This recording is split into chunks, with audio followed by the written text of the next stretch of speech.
Good morning, everyone. We'll see how my voice does. I've had a little head cold this week, but it seems to be holding out so far. So we're going to see how far it gets us today. I'm really excited to be up here and talking with you. Jeremy did a great job of setting up a new topic for us last week, didn't he?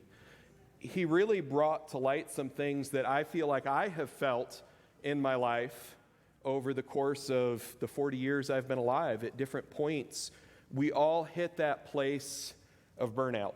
We all find ourselves in that place of feeling like it's just too much.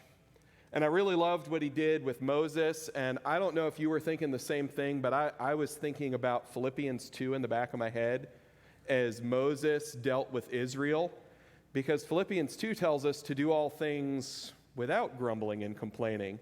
And I wonder if some of those words may have been influenced by what Moses experienced in the process of leading Israel through the desert and through everything that they went through. You may have figured out who it is that I want to talk about today based on our scripture reading. Elijah, I always have to do that because I get the sh and the j confused and mixed up in my head. I have to look at it to tell them apart. I know that's probably not a good thing to admit, but that's what my mind does with it. He reached a place of profound burnout. He reached something that was so deep that he really didn't know what to do. Really, the only option that made sense in his head, based on the passage that we read earlier, was death. He said, I have had enough, and I just want to die. I don't see a way to move forward. And when we read that prayer, we hear a man who's given up. We hear a man who is in full meltdown, shutdown, depression. All of those things come to mind when we read his words. And that leaves us, as we read those words, with the question of why? Why is Elijah at this place of feeling like death is the best solution to move forward? I mean, it tells us a little bit of the story in verse 3 there, didn't it? It says that he is in fear for his life and he's running, and that's a pretty good reason why he may have given up. But what are the circumstances that have pushed his life so far down that he feels like there is nothing left for him, that he is just done mentally, emotionally, and spiritually? He's just sort of shut down. I mean, it's not new for him to be chased by a queen who wants to kill him. You know, Jezebel, this wasn't the first time that she had tried to kill him, so it's not really a new experience for him. But I'm kind of getting ahead of myself. Really, to understand the why, we have to understand the world that Elijah lived in, don't we? So that means we have to back up quite a bit. We're going to be covering a lot of ground in Scripture today, and I can't really read it all word for word because I don't think that would be a good service of our time. But if you're in for it, it starts in chapter 16 of 1 Kings, and it goes for about 3 chapters. So we're going to be cherry-picking some verses from there to try and understand the world that Elijah lived in. And once we understand the world that he lived in, we can understand the why of his meltdown. We can understand the why of his burnout. And then I'm not as good as alliteration as I should be, but then we get to look at what comes next, which is the response of God. Just imagine that starts with a W2, and then you have those 3 little points with W's. Never mind. Elijah lived in a world that sometimes it's a little tough for us to understand. So if we go back to chapter 16, we kind of see the beginning of all of it.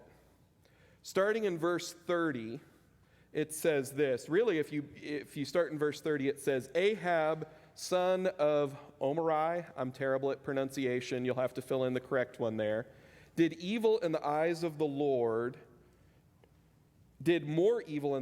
the Lord than any of those before him. he not only considered it trivial to commit the sins of Jeroboam, son of Nebat, but he also married Jezebel, daughter of Ethbaal, king of the Sidonians, and began to serve Baal and to worship him.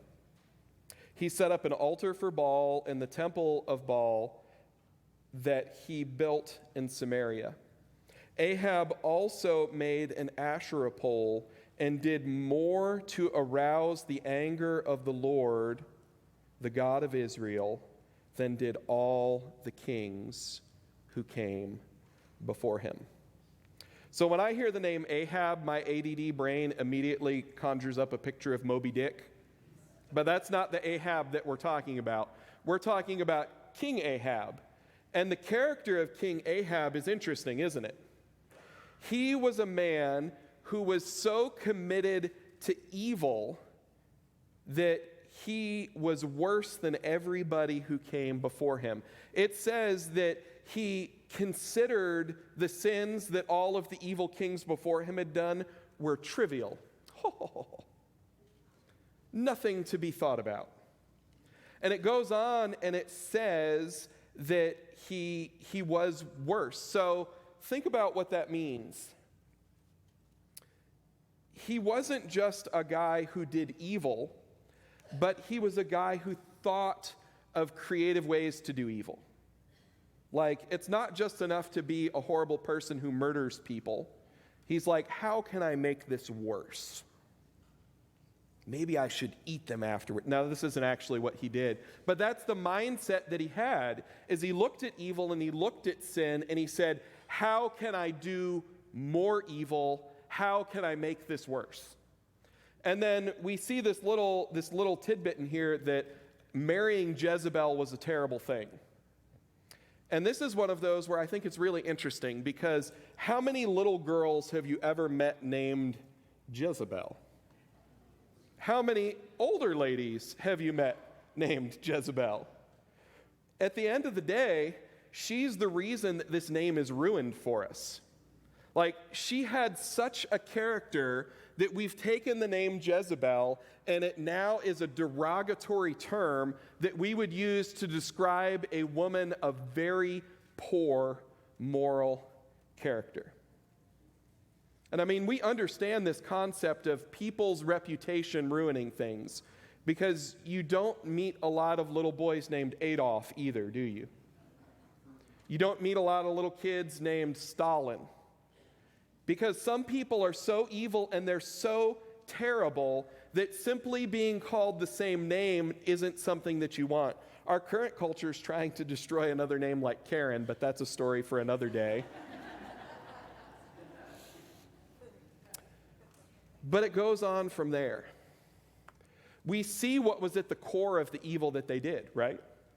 When you dig in and you understand what Baal worship was about and what Asherah was about, you start to understand why God is so upset. These were practices that victimized, tortured, killed, sexually exploited, and a lot of the targets of these things were children. These were not good things. And guess what? Here's your king and queen. These are the things that they say are good. That's the beginning of us understanding the culture that he lived in. So as a result, God doesn't really like this. And so he sends Elijah to have a conversation with Ahab and says, guess what? You guys got this so wrong, there is going to be a drought. And it will not let up until I come back and say it's going to let up. And so as a result, there's a 3.5-year drought within the land. There's no rain anywhere. And Ahab and Jezebel aren't too happy about it, so they start trying to hunt down Elijah, and he goes into hiding. But God provides for him in this. He goes into hiding, and he's fed by ravens. I don't know if you guys know a lot about ravens, but they're kind of a scavenger bird. They eat seeds, insects, small mammals. They steal eggs. If there is carrion on the side of the road and vultures haven't gotten to it, there is a distinct possibility that a raven will be along shortly to take a little piece of that. This is what is feeding him for the first part of his time in hiding. And I have questions. It says that it brought him meat and, bread, but in my mind, I'm envisioning like baby bird feeding him. And I know that's probably absolutely nothing to do with Scripture, but that's where my brain goes. I ask these questions as I read these things. But the brook eventually dries up. But God still provides for Elijah in a new way. If you hop down to 17 and verse 12, it says this. This is him meeting a widow that God has sent him to, that God says, this woman is going to provide for you, and you will not starve, and you will not want. And this is the beginning of his conversation with her.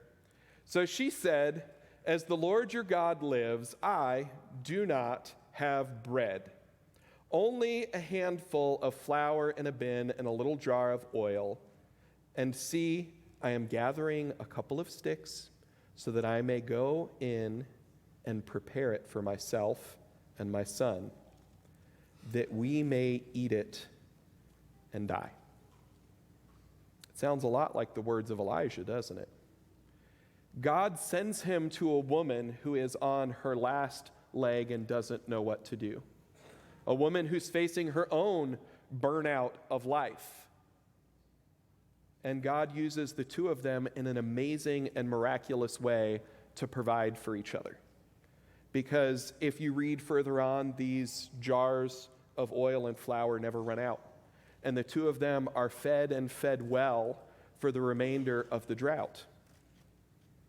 I think it's interesting that in the midst of someone else's burnout, Elisha shows up and is a solution to the thing that seems insurmountable to them. But it doesn't end there. The widow's son actually dies while he's there. And then through a weird laying on top of, I don't understand, the boy is resurrected. The boy is brought back to life. And Elijah has a front row seat to someone coming back from the dead.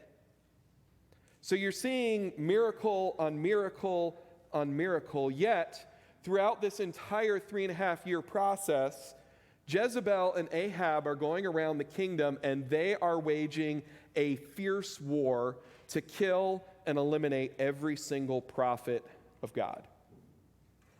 They don't want a single one to be left alive. And at the end of this drought, we have what's one of the best stories anywhere within Scripture to see what I consider some of the best smack talk you'll ever see between two people, because the conversation that happens between the prophets of Baal and the prophet and Elisha are just unreal. You can go and read that for yourself. This is just a recap to set the stage for what we want to talk about. And what's the end result of Mount Carmel?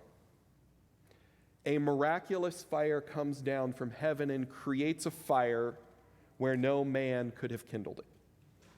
God's power is clearly displayed. You see God's faithfulness clearly displayed. You see the empty and hollowness that is Baal and Asherah. And what's interesting is through this whole process, the people of Israel are just sort of sitting there in silence, not saying a word. Even when he shows up at the beginning and says, hey, you guys need to decide.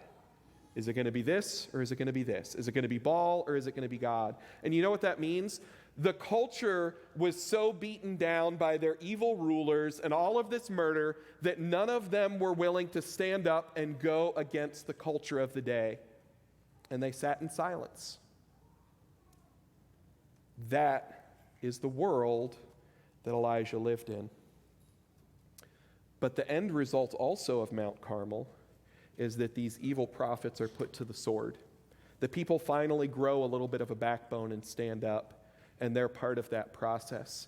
And then there's another amazing and miraculous experience where Elijah goes out to a cliff and he prays, puts his head between his knees, and then the rain comes after 3.5 years The words in James say it like this: Elijah, a man just like us, prayed earnestly that it would not rain, and it did not rain on the land for 3.5 years.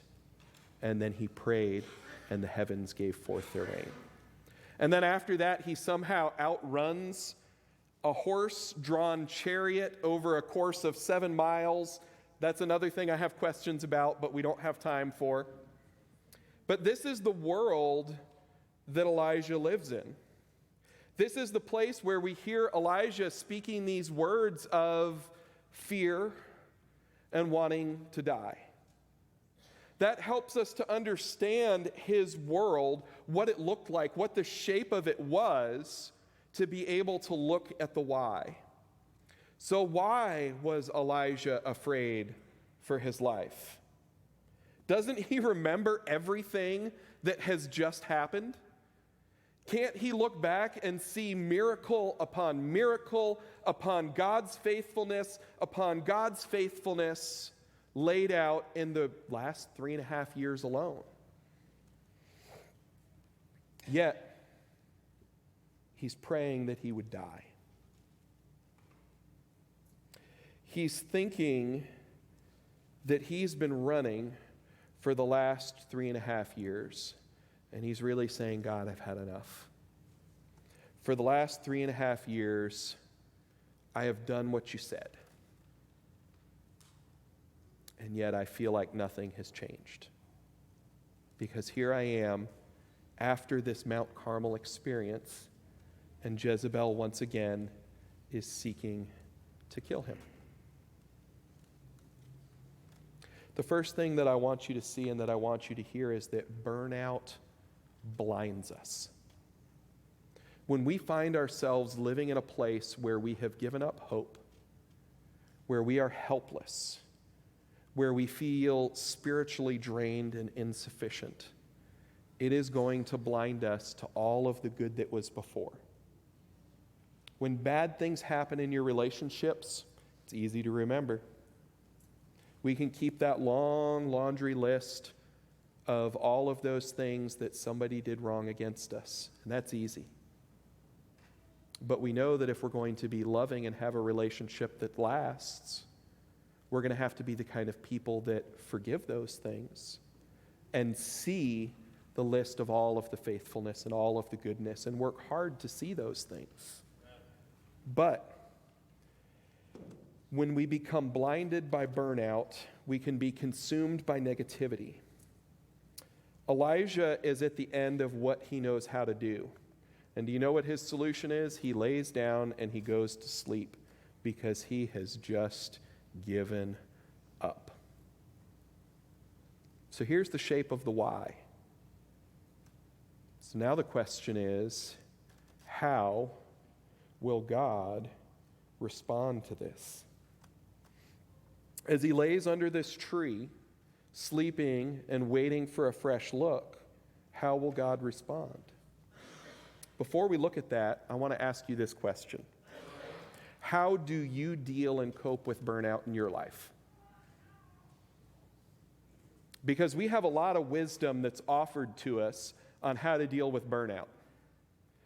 And I'm going to give you a list of things that I've done or that I've seen done. Distraction is usually at the top of the list of burnout. Do you guys know what I mean by that? That means that I go home and I veg out. I unplug. I binge watch. I look for an escape from reality to just not think about what's going on in my life. So I'm not dealing with the burnout. I'm just pretending like it's not there. Our number one thing that our teenagers do when they encounter a difficult place like this of depression or burnout, the number one answer that I always hear is, I just listen to music. That can be another one for people. We can pour ourselves into entertainment. We can go down this rabbit hole of satisfying ourselves through food, through trying to feel numb through substances, drugs, or alcohol. We can start some retail therapy out there to try and make ourselves feel better and just click on that Amazon cart and go through and find all the things that we want, or find ourselves at that store and we say, it's time for me to treat myself. But that's not really dealing with the burnout. We fall down the rabbit holes of self-gratification, and we find ourselves in parts of the internet that are dark and should never be a place that we frequent or look at or have a relationship with. Sometimes we focus on others and we look for that feeling, we look for that satisfaction, we look for that value in our friends and in our relationships, and sometimes we even try and find somebody more broken than us so that we don't have to think about ourselves and we can pour everything that we have into fixing that person.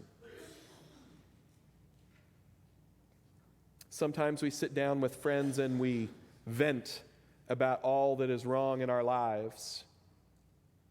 It's good to get a second godly opinion, but there's a difference between getting a second godly opinion with constructive criticism and just vomiting forth all that is wrong in your life, expecting no answer in response.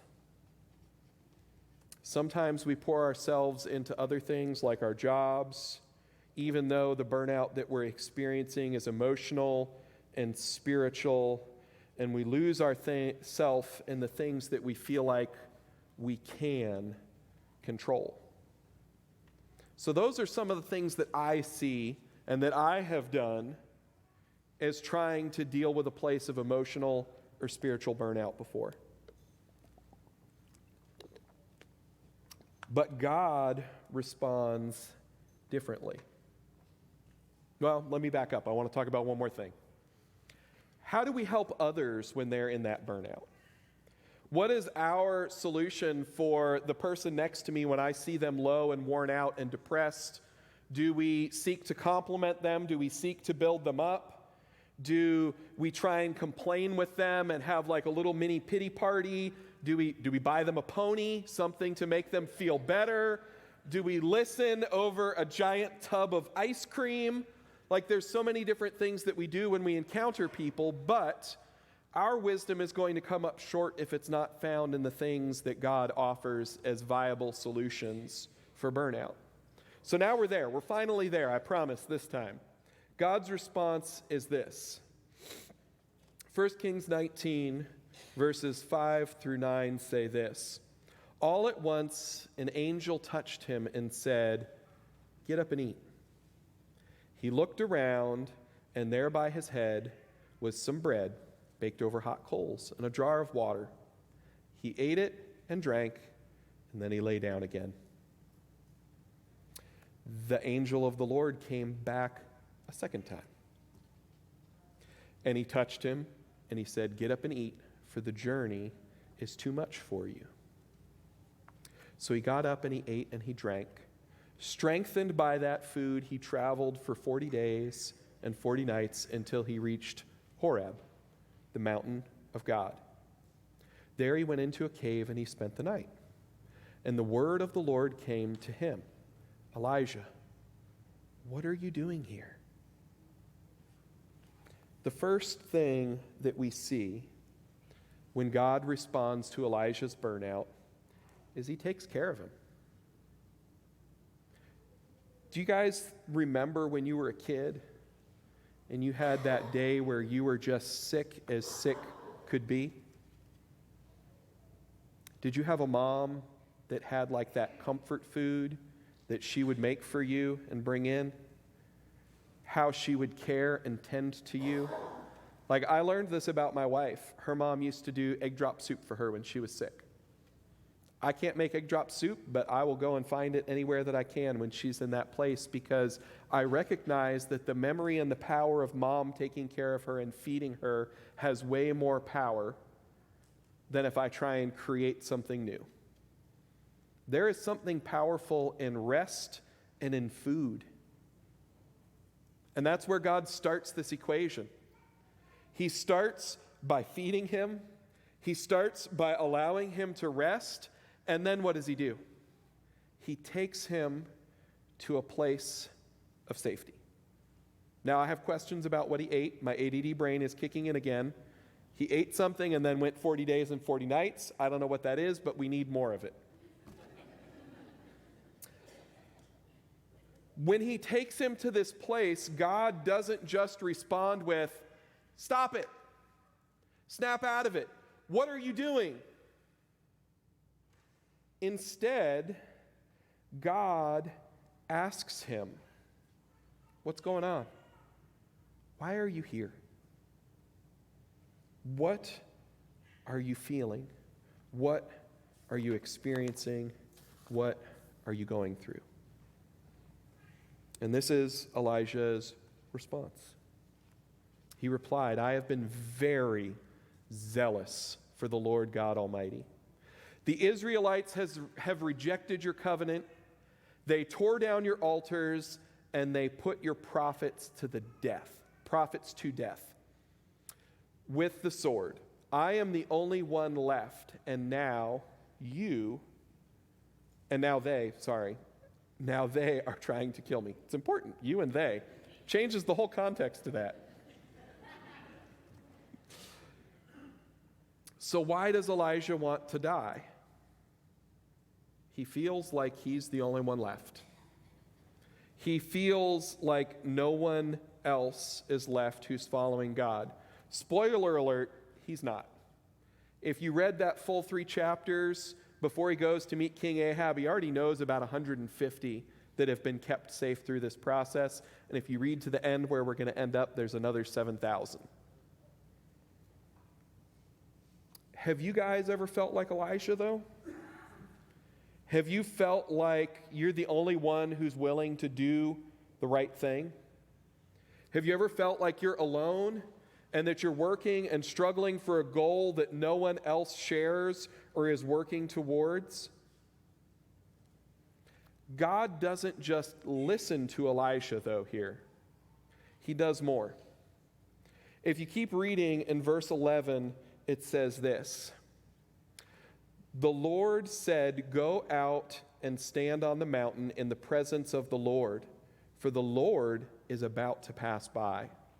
Then a great and powerful wind tore the mountains apart and shattered the rocks before the Lord, but the Lord was not in the wind. And after the wind there was an earthquake, and the Lord was not in the earthquake. After the earthquake came a fire, but the Lord was not in the fire. After the fire came a gentle whisper. When Elijah heard it, he put his cloak over his face, and he went out, and he stood at the mouth of the cave. Then the voice of the Lord said to him, 'What are you doing here, Elijah?' There's obviously some juicy stuff here. We'll get the juiciest out of the way first. We have this imagery of the earthquake, of the fire, of the powerful wind. What was all that supposed to mean? He's just seen all of God's power. I think it represents a lot of that God has the power, that God can provide the judgment, that God can do anything. Yet the important thing that we always end up focusing on is that gentle whisper, right? The obvious part of this is, why does God choose to approach Elijah in a gentle whisper? And I think that he did it to show Elijah that he wasn't angry with him. I think he did it to show him that his concerns and what he was feeling, I think that God was trying to show him that that was important to him as well. He didn't come raging or yelling at him because Elijah's feelings were hurt and he was feeling hopeless. I think it also shows us that if we aren't paying attention, it can be really easy to miss God's response to the trauma that we're experiencing. If we fill our lives full of noises and voices and stuff, God's voice can go unnoticed and unheard. Our lives can be so loud and so busy that we just don't hear that gentle whisper. Once again, you have God asking Elijah, "What are you doing here?" I think it's interesting that he asks him twice. This has kind of been an ongoing thing since Elijah prayed, "I'm done, I don't want to live, I don't want to keep going.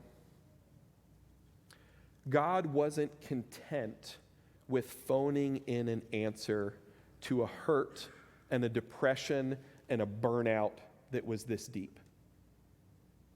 God wanted to make sure that Elijah felt like he had God's attention. So he shows up in person. Do you have that friend that if they call you, you would drop whatever is going on in their moment of need and go and just be with them to have that conversation rather than doing it over the phone? Do you have that person that would do the same for you? God's no different. He wants to show up in person to have that conversation with you.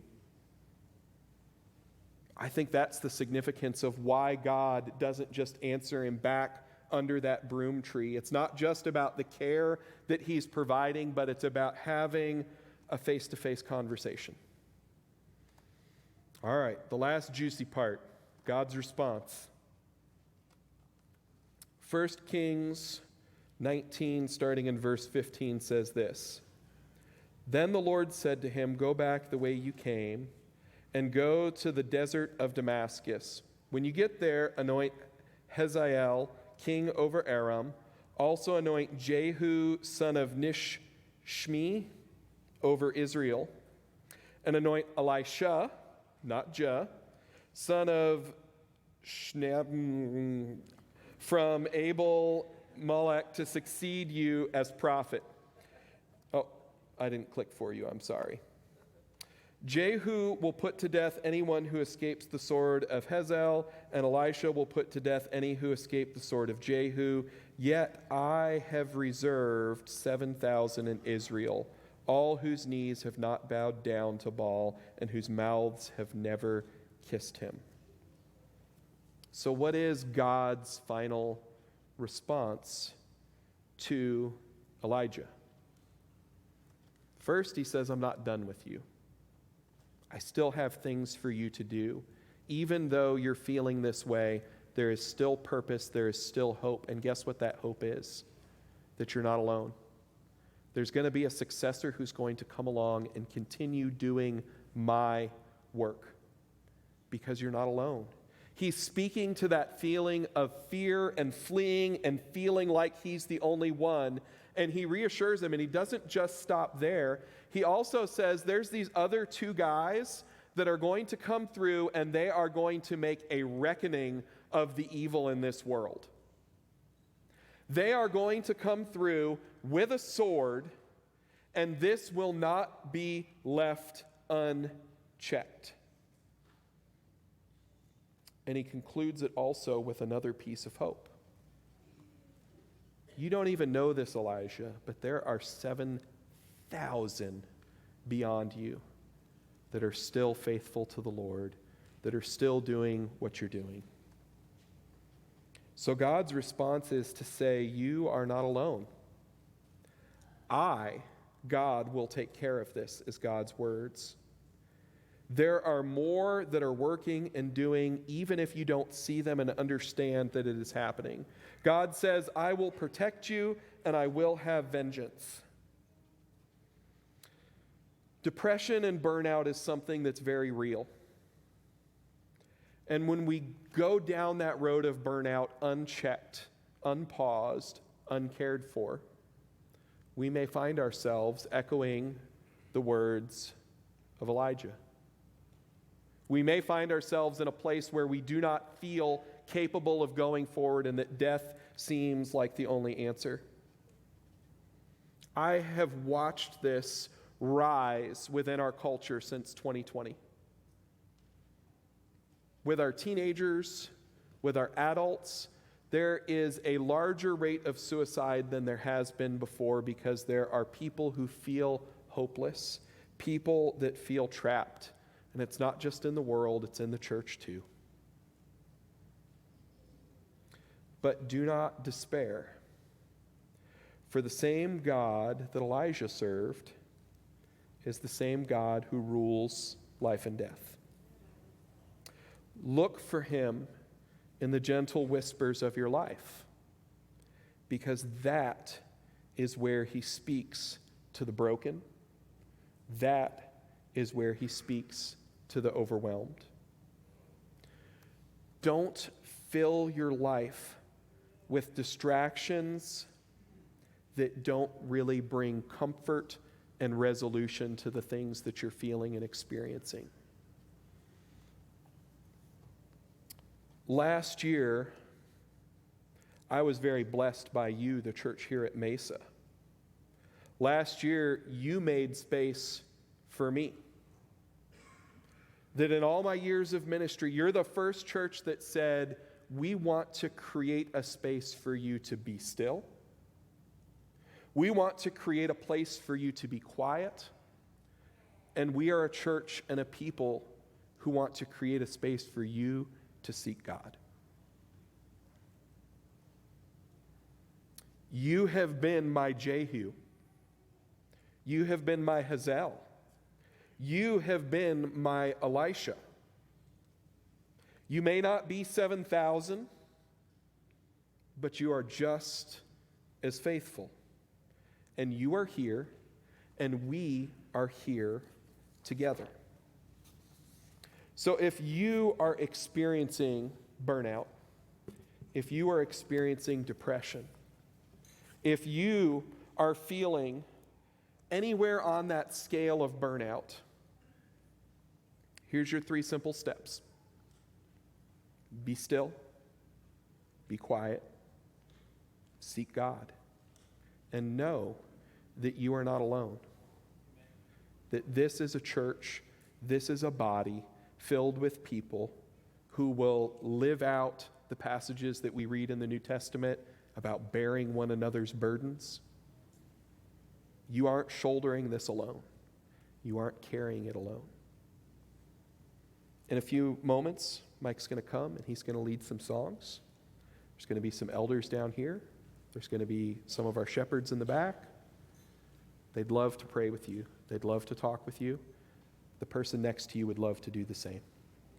Mike?